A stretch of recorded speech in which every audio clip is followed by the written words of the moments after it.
নমস্কার বন্ধুরা, অপর্ণা রান্নাঘরের আরও একটি পর্বে আপনাদের সবাইকে স্বাগত। কেমন আছেন বন্ধুরা? আশা করি ভালো আছেন। আজ চলে এসেছি মিক্স ক্যাপসি পনিরের রেসিপি নিয়ে। ঝটপট বাড়িতে আমি বিনা পেঁয়াজ রসুনে এই মিক্স ক্যাপসি পনির কীভাবে বানালাম সেই রেসিপিটাই আজ আপনাদের সঙ্গে শেয়ার করব। চলুন দেখে নিই। তার জন্য আমি কিছু মশলা ড্রাই রোস্ট করে নেব। দিয়ে দিলাম ফ্রাইং প্যানের মধ্যে 1 টেবিল স্পুন করে গোটা জিরে, গোটা ধনে, গোটা মৌরি, একটা শুকনো লঙ্কা। গ্যাসের ফ্লেমটা আমি লো টু মিডিয়াম রেখেছি। 2টো ছোটো এলাচ, 2টো লবঙ্গ, 2টো দারচিনি, এর একটা শ্যালো ফ্রাই করে নেব। তারপর একটা বাটিতে রেখে ঠান্ডা করে তারপর এর পাউডার বানিয়ে নেব। বন্ধুরা যারা প্রথম থেকে আমার সঙ্গে আছেন তাদেরকে অনেক ধন্যবাদ। আর যেসব বন্ধুরা প্রথম আমার চ্যানেলে ভিজিট করছেন তাদেরকে আমার চ্যানেলে স্বাগত জানাই। গ্যাস ওভেনে আবারও ফ্রাইং প্যানটা বসিয়ে দিলাম। গ্যাসের ফ্লেমটা আমি লো টু মিডিয়াম রেখেছি। দিয়ে দিলাম 1 টেবিল স্পুন রিফাইন অয়েল। এর মধ্যে তেলটা গরম হয়ে যাওয়ার পর দিয়ে দিলাম 1 টেবিল স্পুন পোস্তদানা। দিয়ে দেব 5-6টা ভেজানো কাজু আর 6-7টা ভেজানো কিশমিশ।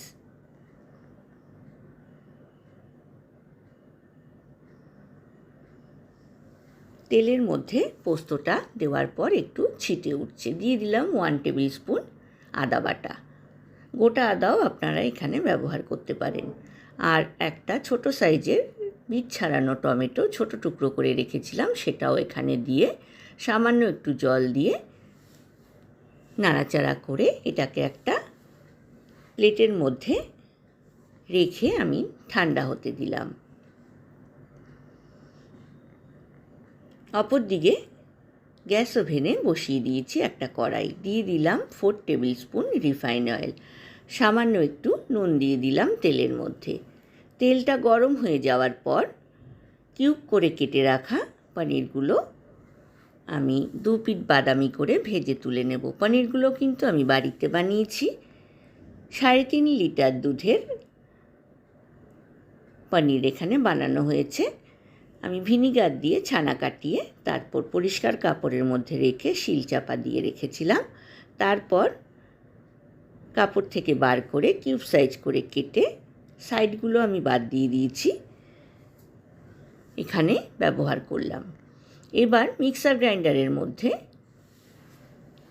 পোস্তদানা, কাজু কিশমিশ, আদা, টমেটো যেটা ঠান্ডা হতে দিয়েছিলাম সেটা মিক্সার গ্রাইন্ডারের মধ্যে দিয়ে 3 টেবিল স্পুন দই, স্বাদ মতো নুন, চিনি আর 1 টেবিল স্পুন কাশ্মীরি লাল লঙ্কার গুঁড়ো দিয়ে এর একটা মিহি পেস্ট বানিয়ে নেব। সেকেন্ড রাউন্ড পনিরগুলো আমার 2 পিঠ বাদামি করে ভেজে রাখা হয়ে গেল। কড়াইতে যে অবশিষ্ট তেলটা রয়েছে তার মধ্যে দিয়ে দিলাম 1 টেবিল স্পুন বাটার। দিয়ে দেব 1/4 টেবিল স্পুন গোটা জিরে। এইবার দিয়ে দেব লম্বা টুকরো করে ভাপিয়ে নেওয়া গাজর আর বিনস। আমার পছন্দ মতো আমি লম্বা টুকরো করে কেটে নিয়েছি, আপনারা আপনাদের পছন্দ মতো কেটে নিতে পারেন। দিয়ে দিয়েছি 1 মুঠো ভাপিয়ে নেওয়া কড়াইশুঁটি। সামান্য একটু নুন দিয়ে দিয়েছি। এইবার দিয়ে দিলাম লম্বা করে কেটে নেওয়া green capsicum, yellow bell pepper, red bell pepper. এর মধ্যেও সামান্য একটু নুন দিয়ে ঢাকনা দিয়ে এটাকে একটু 10 থেকে 15 মিনিট ভাজা ভাজা হতে দিলাম। 3টে মিডিয়াম সাইজের আলু আমি ছোট টুকরো করে কেটে সামান্য একটু ভাপিয়ে নিয়ে তারপর আমি রিফাইন অয়েলে সামান্য একটু নুন দিয়ে ভেজে তুলে রেখেছিলাম, সেই আলুগুলো কড়াইয়ের মধ্যে দিয়ে দিলাম। আর দিয়ে দিলাম পোস্তদানা, কাজু কিশমিশ, টমেটো আর আদার পেস্টটা। ভালোভাবে আমি হতে দিলাম 10 থেকে 15 মিনিট মিডিয়াম টু হাই ফ্লেমে। পনিরগুলোকে আমি গরম জলে ভিজিয়ে রেখেছিলাম যাতে পনিরগুলো নরম থাকে।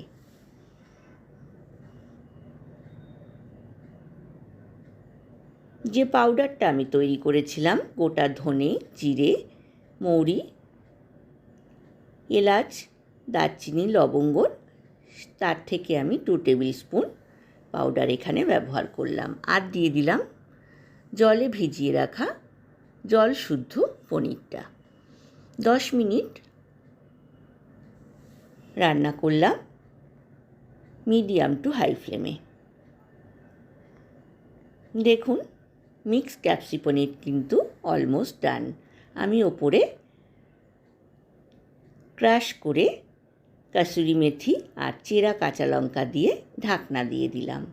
এইবার আমি পরিবেশন করে দিয়েছি বন্ধুরা। ওপরে গ্রেট করে নেওয়া পনির দিয়ে। রেসিপিটা কেমন লাগলো অবশ্যই লাইক কমেন্ট শেয়ার করতে কিন্তু ভুলবেন না। পাশে থাকা বেল আইকনটা প্রেস করবেন, তাহলে আমার নতুন নতুন রান্নার নোটিফিকেশান বা আপডেট কিন্তু আপনার কাছেই প্রথম পৌঁছবে। আজ এ পর্যন্তই বন্ধুরা, দেখা হবে আবার নতুন রেসিপি নিয়ে। ভালো থাকবেন, সুস্থ থাকবেন, ধন্যবাদ।